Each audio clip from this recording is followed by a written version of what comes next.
AI is a really big thing for marketers right now. How can AI help marketers become better marketers? How many times are we going, we're taking our long form content and we want to move it into short form content. Now there's an artificial intelligence tool that will take all of your long form content and rewrite all your short form content for you, Wow. saving you 4 hours of work. We're talking about AI assisting humans with simple tasks. Is it a threat? Is it a benefit? Is it both? Talk to me about your thoughts on AI. It depends on how you define AI, right? There's Okay. machine learning, there's artificial intelligence. When you actually look at AI as something that's actually making up a if this then this scenario on its own, that's truly AI. Otherwise, it's machine learning. It's actually doing exactly a sequence of what you set it to do. So most things right now are actually machine learning and we're calling it AI. There are some things out there that are thinking on its own, and there's the light side and the dark side. The light side is when you're keeping it in doing just one specific task. An example of a light side is if you're going to do scheduling, and that's all the tool does. You tell the tool, I need to schedule you and Mike. By the way, he's got a killer tool. Tell him about that. It's a great tool. If you go on and just Google artificial intelligence scheduling, you'll see like 2 or 3 of them pop up. They all do the same thing, and you can go in and specifically one of them you choose whether you want Amy or Andrew, and then you say to Amy, hey Amy, I want to meet with Mike next week. Can you organize it? Here's his email address. It has all your preferences in the background, and then it'll go make sure that you are scheduled with me. This is an AI that's kind of augmenting a task, a simple task that we have to do all the time anyways. And it's doing it without any human interaction at all. Is that right? Well, only with the other person, so the person on the receiving end. That's the non-scary side of AI. Talk to me about the flip side of it. What's some of the stuff that people are concerned about? In the dark side, it's when they start making decisions on their own. Right now, Google has an AI. I think it's probably the most AI that I've seen. I can call and say, Google, I want a haircut next Thursday. Can you make that happen? Google, the voice, will call over the phone my hairstylist, say, hello, I'm calling for Bryan Kramer.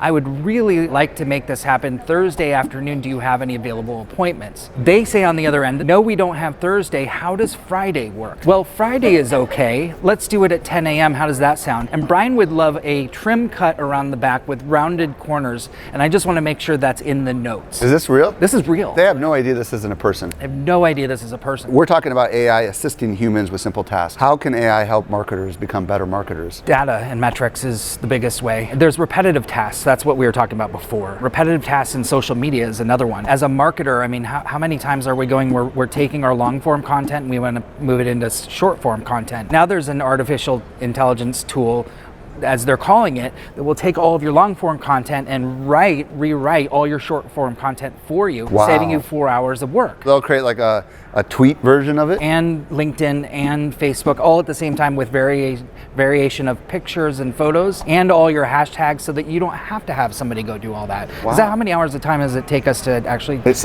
enormous. And can they actually schedule it too? And it can schedule out, bulk schedule, it can repeat, it can do everything that you would expect it to do. So the threat there obviously is for agencies that do this for a living. I mean, the upside is they can use it to not have to staff as many people. But at the same time, it also could be a threat if it's better than human. And therefore agencies, there might become the equivalent of virtual agencies that are not real humans, right? That's exactly right. We're talking about time saving. That's one bucket. If we move over to actually having metrics and having that served to us, that's a totally different thing. A lot of times marketers don't know what they're looking for. In Google Analytics, especially if you go on your phone, it has this insights thing and it's intelligently looking at your data and it's telling you, hey, you may not realize, but there is a little bit of a problem right here. That is AI analyzing the data and giving you things that you didn't know that would take you hours of time to actually go look at. And I think that's going to make marketers smarter. The next evolution of that is that it actually takes that data and it knows what to do with it so that you don't actually have to decide. What I want with that data is I want to know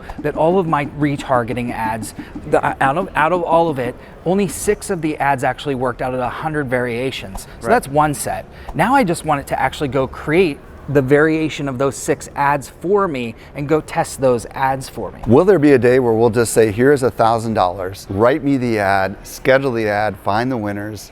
I mean, is it there already? It's almost there. It's coming there. It's like within the next 6 to 12 months. I personally see Even when I'm using Gmail, the fact that it autocomplete sentences for me, I'm beginning to see the utilitarian value of AI, and I think it's making my life better. And I think that as we marketers begin to see how this can help us make smarter decisions, faster decisions, better decisions, we're going to probably fully embrace it, don't you think? Yeah, I think we're going to embrace it, and then we're going to screw it up because it's going to be abused. We're going to try and automate it too much. You know, like when you look at bots right now, if you're programming a bot, which anybody can go out and do for free or for $10 if you really want to do that, a lot of people are saying they're hiding behind the fact that it's a bot. Right. And pretending that they're human, and you can't yet. That's not there yet. And still, messenger marketing is, even though it's you know, who knows where it's going to go in a year or 2 years. Right now, it's onboarding an incredible amount of lead generation for a lot of different companies that are learning to use it right. So there's some pretty awesome things that you can do with that. But if you start to